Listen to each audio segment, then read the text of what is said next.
Bonjour. Parlons du chapitre 4 de la section 2.1 à 2.3, l'ingénierie mécanique. L'ingénierie mécanique concerne la conception, la fabrication, le fonctionnement et le perfectionnement des systèmes ou d'objets techniques. Elle permet entre autres de déterminer les rôles et les fonctions des différentes pièces qui composent un objet technique et d'indiquer comment ces pièces sont reliées entre elles. Nous allons aborder la caractéristique des liaisons mécaniques. La fonction liaison en mécanique est la fonction qui permet de relier deux ou plusieurs pièces. Alors, lorsqu'il y a plusieurs pièces, ça comprend, dès qu'un objet technique comprend plus d'une pièce, c'est sûr qu'il y a une liaison. Une liaison unit deux pièces d'un objet technique et se caractérise par quatre aspects. Direct ou indirect, démontable ou indémontable, rigide ou élastique, complète ou partielle. Un organe de liaison, comme une vis, un écrou ou une colle, est souvent nécessaire pour assurer cette connexion. Bon, parlons maintenant des quatre paires des caractéristiques des liaisons mécaniques. La première paire est la paire directe ou indirecte, la deuxième démontable ou indémontable, la troisième rigide ou élastique et la dernière complète ou partielle. Nous allons montrer un exemple pour chacun de ceux-ci. Bon, liaison directe et une liaison indirecte. La liaison directe permet d'assembler des pièces sans organe de liaison. Les pièces doivent alors avoir des formes complémentaires. Comme vous pouvez voir dans cette lampe, l'ampoule se lie directement à son solde. La liaison indirecte nécessite un ou plusieurs organes de liaison. L'organe de liaison peut être une clou, une vis, de la colle, etc. Comme vous pouvez voir dans l'exemple, la liaison indirecte, c'est colle, la brosse ici est assemblée avec la colle. Bon, un petit quiz. Je vous laisse 5 secondes pour deviner si le Lego et le casse-tête sont une liaison directe ou indirecte. Comme vous l'avez deviné, les deux sont des liaisons indirectes. Maintenant, les vis de la roue sont-ils des liaisons directes ou indirectes? Ben oui, c'est une liaison directe. Bon, maintenant, parlons de la deuxième paire, la liaison démontable et la liaison indémontable. La liaison démontable, excusez-moi, permet de séparer les pièces liées sans détériorer la surface ou l'organe de liaison. Fait que ça permet de les séparer sans les briser, sans les maganer. La liaison démontable ne permet pas de séparer les pièces sans les détériorer ou les briser. Fait que, comme vous pouvez voir dans l'exemple, la batterie de la montre, on peut l'enlever sans la briser. Comparé à la lame, on ne peut pas l'enlever de la manche sans la briser. Maintenant, un petit quiz. Cette ceinture est-elle une liaison démontable ou indémontable? C'est une liaison démontable. Comparé à ce morceau-là du pont, une liaison démontable ou indémontable? Indémontable. Parlons maintenant de la troisième paire de liaisons. La liaison rigide et la liaison élastique. La liaison rigide ne permet aucune déformation des éléments assemblés et la liaison élastique permet aux pièces de se déformer. Les liaisons élastiques utilisent habituellement des ressorts ou des blocs de caoutchouc. La liaison rigide ou élastique. Voici quelques est-ce le ressort du vélo est une liaison rigide ou élastique? Élastique. Ce morceau-là est une liaison rigide ou élastique? Rigide. Et parlons maintenant de la dernière paire de liaisons. La liaison complète ou la liaison partielle. La liaison complète ne permet pas aux pièces de bouger l'une par rapport à l'autre. Si l'une des pièces bouge, elle entraîne l'autre dans le même mouvement. Et la liaison parfaite, les pièces liées peuvent bouger l'une par rapport à l'autre. Une des pièces peut bouger sans que l'autre se déplace. Ce marteau est une liaison complète ou partielle? Eh bien oui, c'est une liaison complète. Cette fenêtre est une liaison complète ou partielle?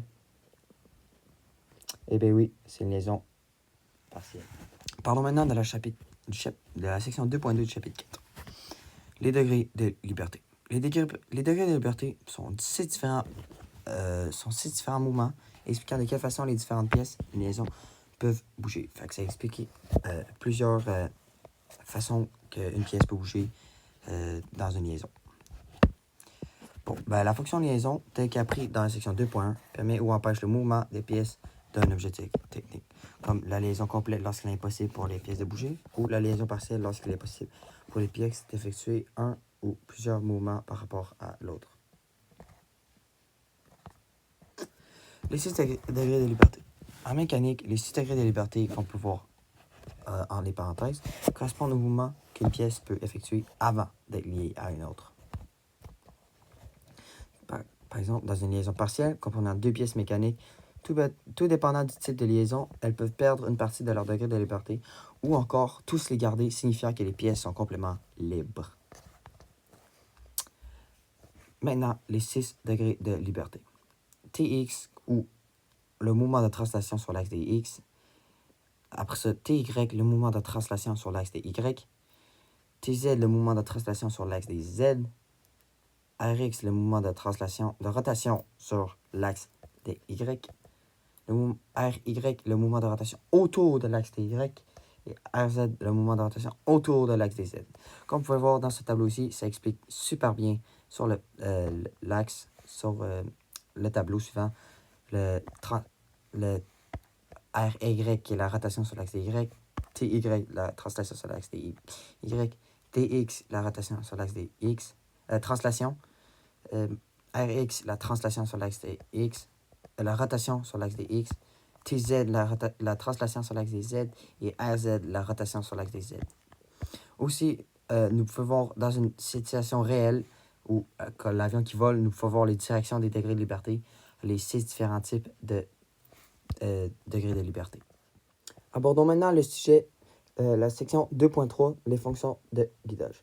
La fonction de guidage est assurée par un organe de guidage qui oblige une pièce n'effectuer que certains types de mouvements. Alors, une pièce, à cause des fonctions de guidage, ça limite les pièces à faire n'importe quel type de mouvement. Comme vous pouvez voir dans les exemples ici, le bouton de réglage de volume, elle est limitée, et la base du pivotant d'une lampe du bureau. Bon, nous allons maintenant aborder les 3 différents types de guidage. Le guidage en rotation, le guidage en translation et le guidage hélicoïdal. Bon, on va parler de ceci dans les prochaines diapositives. Bon, tout d'abord, nous allons parler du guidage en rotation. Le guidage en rotation, lorsque vous voyez cette image ici, dans un schéma, cela veut dire que la pièce fait un guidage en rotation. Bon, le guidage en rotation nécessite toujours un axe ou un pivot. L'axe est toujours fait de soit un arbre ou qui a cela de petit diamètre, puis l'arbre est inséré dans un moyeu. Le moyeu, bon, là, je vais vous le montrer dans des exemples. Commençons par le guidon d'un vélo. Le guidon du vélo, c'est un arbre qui est inséré dans le moyeu. OK? Fait que là, à ce qu'on peut voir, à cause de ces deux-là, ça forme un guidage en rotation. Maintenant aussi, dans cette éolienne, l'arbre ici est inséré dans le moyeu qui forme la rotation, le mouvement en rotation de l'éolienne. Et aussi, le dernier exemple, cet arbre qui est inséré dans le moyeu, ça fait un mouvement de rotation. Fait que l'arbre inséré dans le moyeu, ça c'est l'axe. Et l'axe, c'est tout le temps là dans le mouvement de rotation. Il est très nécessaire et il est obligé d'être. Bon, parlons maintenant du deuxième type de guidage, le guidage en translation. Le guidage en translation nécessite toujours un rail. Et il peut aussi avoir un mécanisme télescopique qui sert de guidage en translation. Bon, comme vous pouvez voir, lors d'un schéma, si vous voyez celui-ci, ce signe ici, ça veut dire que la pièce forme un mouvement en translation. Bon, parlons évidemment de cette fenêtre. Cette fenêtre, à ce que vous pouvez voir, elle forme un guidage en translation, car on peut la fermer et l'ouvrir en ligne droite. Et à cause de cela, à ce que vous pouvez voir, c'est un guidage en translation. Aussi, cette flèche pointe l'indique vers où. Ce mouvement-là fait un guidage en translation. C'est une machine dont j'ai oublié le nom et je suis ignorant. Mais à ce que tu peux voir, la machine peut la contrôler en ligne droite, ce qui est un mouvement de translation. Fait un mouvement de translation, c'est toujours un rail ou un mécanisme télescopique, ça peut servir de guidage en translation. Bon, parlons maintenant du guidage hélicoïdal. Le guidage hélicoïdal est très différent pas trop différent des deux autres, car le guidage hélicoïdal est une combinaison de la rotation et la translation. Fait un tel guidage, ça renvoie toujours un système de transformation du mouvement, vis et écrou. est-ce que tu peux voir cette image? Si vous voyez cette image dans un schéma, rappelez-vous que cette pièce peut indique un mouvement de guidage hélicoïdal. Bon, est-ce que tu peux voir dans cet écrou, l'écrou fait un guidage hélicoïdal quand elle rotationne et elle translationne en même temps. Quand on a ce 7 joints-là, la flèche l'indique, ça fait un mouvement de guidage hélicoïdal. Et dans ce robinet ici. Bon, j'ai maintenant fini de vous expliquer la chapitre 4, section 2.1 à 2.3.